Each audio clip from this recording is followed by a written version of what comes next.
Welcome to this step-by-step guide on setting up your brand new Raspberry Pi 5. I'll walk you through everything you need to get started. First off, what is a Raspberry Pi? It's a compact, affordable computer the size of a credit card that you can use for a wide range of projects, from learning to code to building your own smart home devices. The Raspberry Pi 5 brings some exciting new features, including a faster processor, improved graphics, and enhanced connectivity options.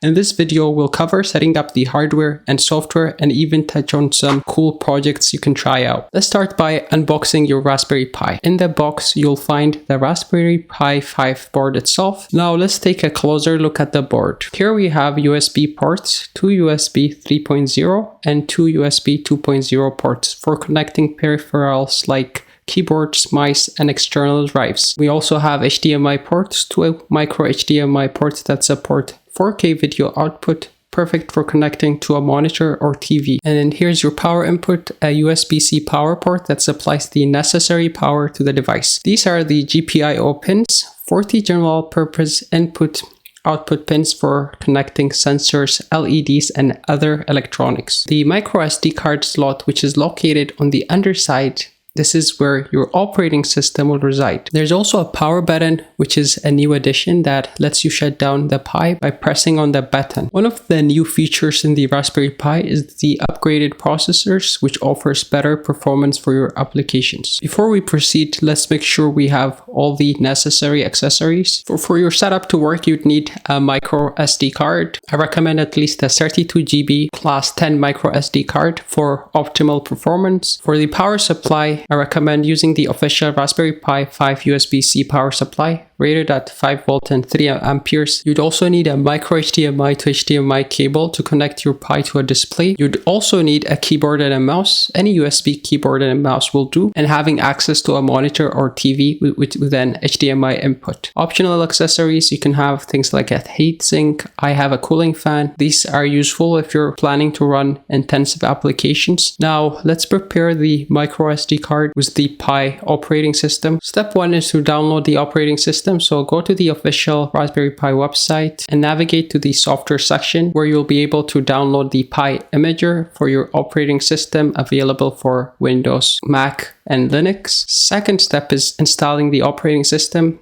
Install and open the Raspberry Pi imager. Click on Choose Operating System and select Raspberry Pi Operating System 64-bit, which is recommended. Click on Next and you'll be prompted to apply the operating system's customization settings, which I recommend doing. This allows you to easily set up your username, password, Wi-Fi, and time zone.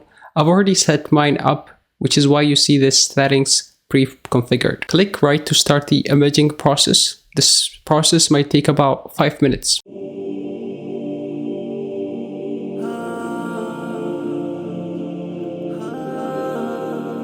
Once it's done, safely eject the micro SD card from your computer. Insert the micro SD card into the slot on the underside of the Raspberry Pi. Connect your keyboard and mouse to the USB ports. Plug the HDMI cable into one of the micro HDMI ports and connect it to your monitor. If you're using wired internet, connect the Ethernet cable. I'm using a Wi-Fi, so I'm going to be skipping this step. Once that is done, power up the Raspberry Pi, plug in the power supply, and you should see the activity lights on the Pi, which should be green, and the boot screen on your monitor. When setting up my SD card, I pre-configured the operating system with custom settings, including the username, password, Wi-Fi, and time zone. This saved me time during the first boot. However, if you forgot to configure these settings, don't worry, you can still set them up. You have two options. First option is using the interface. If you're using the desktop environment, go to the Raspberry Pi configuration tool, typically found under the preferences menu. From there, you can set up your Wi-Fi, change your username and password, and adjust the time zone as well. Second option is using the terminal. For those who are more comfortable with the command line, you can configure these settings by running the following command: sudo raspi config. These will open the Raspberry Pi software configuration tool where you can navigate to the necessary options. Once the updates are complete, the Pi may prompt you to reboot, go ahead and reboot if asked. Welcome to the Raspberry Pi desktop. Let's take a quick tour. The taskbar located at the top will have the menu button, shortcuts, and system indicators. The main menu, which you can access by clicking on the Raspberry Pi icon, allows you to access applications and settings. And there are pre-installed applications like the web browser, which allows you to surf the internet with the Chromium browser. There's the file manager, which helps you organize the files and folders. And there's just a terminal that allows you to access the command line interface. To change the desktop background, right-click on the desktop and select Desktop Preferences. Here you can choose a new background or adjust layout settings. Remote access allows you to control your Raspberry Pi from another computer. SSH, which stands for Secure Shell, lets you access the command line remotely. Go to the Preferences menu and select the Raspberry Pi configuration. Click on the Interfaces tab, enable the SSH by selecting Enabled. The VNC setup also allows you for remote desktop access. In the same interface tab, enable VNC.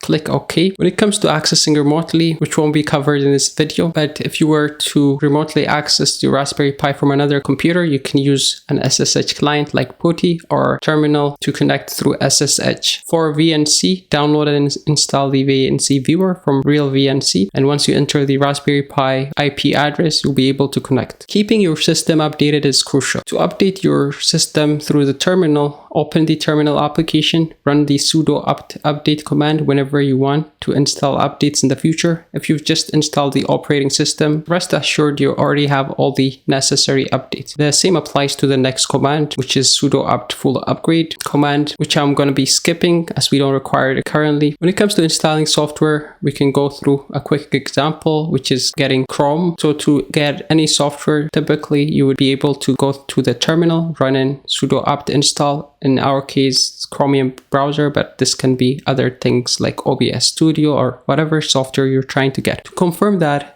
our installation went through, try opening Chrome by just typing in Chromium browser from the terminal. Alternatively, you can use the Add Remove Software tool from the main menu for a graphical interface. The terminal is a powerful tool, and here are some basic commands that I think you should know. First command is ls, which lists files and directories in the current directory. cd, change the current directory. pwd, prints the current working directory. And mkdir helps you create a new directory. For example, if you want to create a new folder. Experiment with these commands to navigate and manage files. Raspberry Pi is great for learning programming. Open Tony Python IDE from the programming menu. Let's write a simple program. Type in print hello world. Click the run button. You should see hello world printed in the console below. The Pi also supports Scratch for block-based programming and language like Node.js for JavaScript enthusiasts. Now that you're set up, here are some project ideas. You would be able to control an LED using the GPIO pins to light up an LED. First things first, let's go over what you'll need. Raspberry Pi, a breadboard, an LED, a 220 ohm resistor, 2 jumper wires, and a power source for your Pi. Make sure your Pi is turned off before you start connecting anything. Remember, LEDs have polarity. The longer leg, called the anode, should be connected to the positive side of your circuit. Connect the anode to one end of the resistor. Now connect the other end of the resistor to one of the GPIO pins on the Raspberry Pi. We can go with GPIO 18. Next, take the shorter leg of the LED, known as the cathode, and connect it to any negative rail on your breadboard. Then use a jumper wire to connect the negative rail to one of the ground pins on your Pi. I usually use ground pin 6. Now it's time to bring a little life to that LED. Power up your Raspberry Pi and open a Python script in your Python editor. We're going to be writing a small program to run the LED on and off.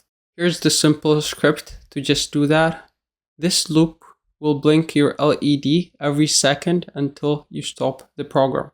If your LED isn't lighting up, first make sure your connections are tight. Check the orientation of your LED and confirm that your resistor is correctly placed between the GPIO pin and the LED. Also, double check your script in case of any typos that might be keeping the LED from blinking. Encountering issues is normal. Here are some common problems and solutions. Pi not booting. Ensure the micro SD card is properly inserted. Check that the power supply is connected and providing sufficient power. No display output. Verify that the HDMI cable is securely connected to both the Pi and the monitor, make sure the correct HDMI input is selected on your monitor. If your keyboard or mouse is not working, try connecting them to different USB ports, ensure they are compatible with the Pi. And for more help, visit the Raspberry Pi forums or refer to the official documentation. To keep your Raspberry Pi running smoothly, when it comes to system maintenance, regularly run system updates to keep software up to date. Backup important data, especially before major upgrades. For proper shutdown, always shut down the Pi through the menu, or if you have a Raspberry Pi 5, you can just press on the button to shut it down. This prevents data corruption on the micro SD card. If you operate in a place that is not too clean, then consider getting a case to protect it from dust and static. And if you're running any resource-intensive application, make sure you have heat sinks or consider getting the cooling fan. And that's it. You've successfully set up your Raspberry Pi 5. We've unboxed the Pi, prepared the micro SD card, set up the operating system, and explored the desktop environment. You've learned how to update the system, install software, and even write a simple Python program. Thank you for watching. If you found this guide helpful, please give it a thumbs up and subscribe for more Raspberry Pi content.